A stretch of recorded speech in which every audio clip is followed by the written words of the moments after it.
You may well think that what happens after impact is irrelevant. And to a certain extent, you would be right. The ball is in contact with a club face for approximately 3/10,000ths of a second. Then it is gone, and you can't influence it anymore. But once the golf club has hit the ball, it still has a considerable amount of energy.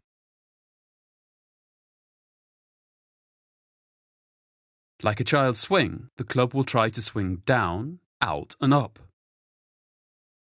pulling your hands, arms and eventually your body with it. I have found that if the body is not aware of where the club wants to pull it in the follow-through, it will often block the swing, or even pull the club out of its path. This can even begin before impact, causing all manner of bad shots.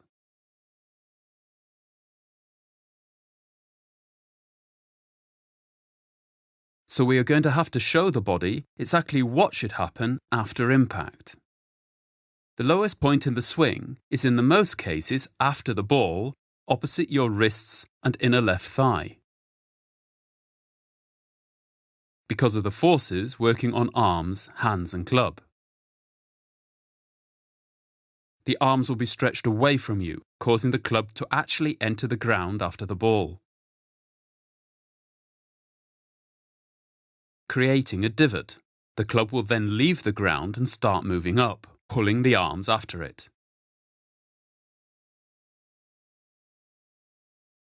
This is the position you see in many photographs of golfers, because the photographer was not quick enough to catch the moment of impact.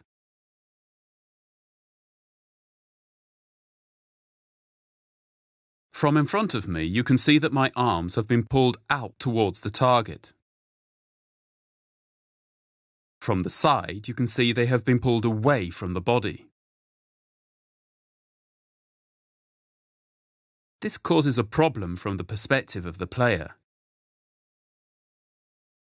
It seems as if you were swinging to the right of the target. The club is not moving along the line of your feet, but along the ball to target line. A line that runs parallel and a ½ meter away from your feet. Your eyes are lying, telling you the ball is bound to go right if you let the arms swing in that direction. So you pull your arms to the left. You must let the club pull your arms to the right, or you will hit the ball to the left. The club head will not swing in the direction your eyes are telling you, but in relation to the target line is already well inside the line,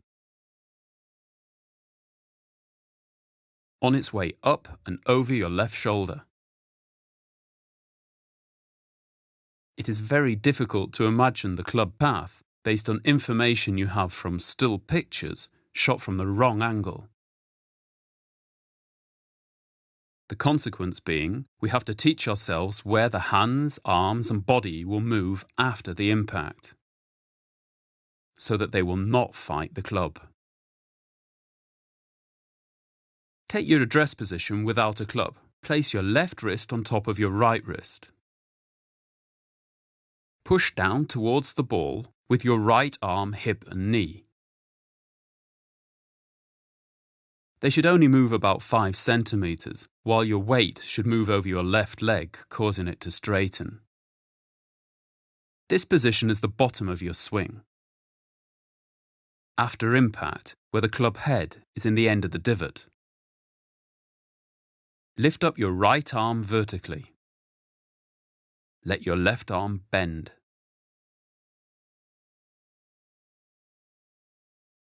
And your thumbs move up to your left ear, standing up with your weight on your left heel. To synchronize my arms with my hips and legs in the downswing, I need a drill to help me from the top of my swing to the end of my swing. I start in a position I call the bad waiter. Years ago, some professionals described the top of a golf swing as if you were a waiter holding a tray. This was unfortunately nonsense. Because the spine is tilted forwards during the golf swing, the right forearm is too. This means the waiter would drop the drinks, hence the bad waiter. Starting with your right hand about the height of your right ear, opposite your right shoulder, and your left hand in the same position as drill 10. Hit down with your right hand, arm, hip and knee to the bottom of the swing. Don't forget the two phases. Keep it fluent. Then as before, together with a left arm, swing up to your left ear.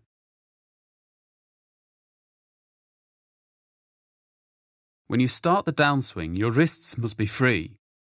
They must remain free, allowing the club to release and follow its own path.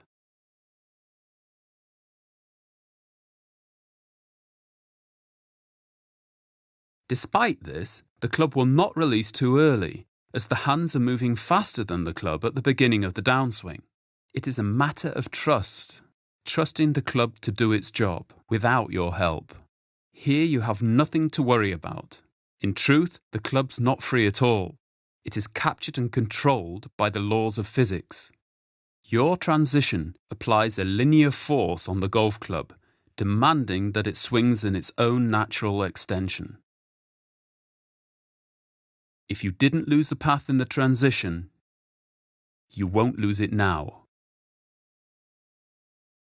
Not unless you block the release, that is.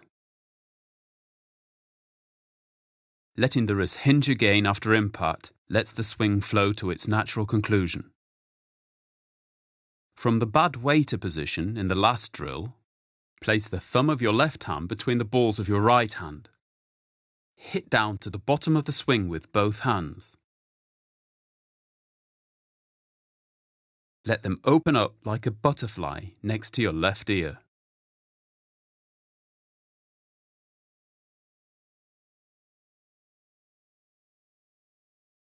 Don't laugh, even this strange position is anatomically correct.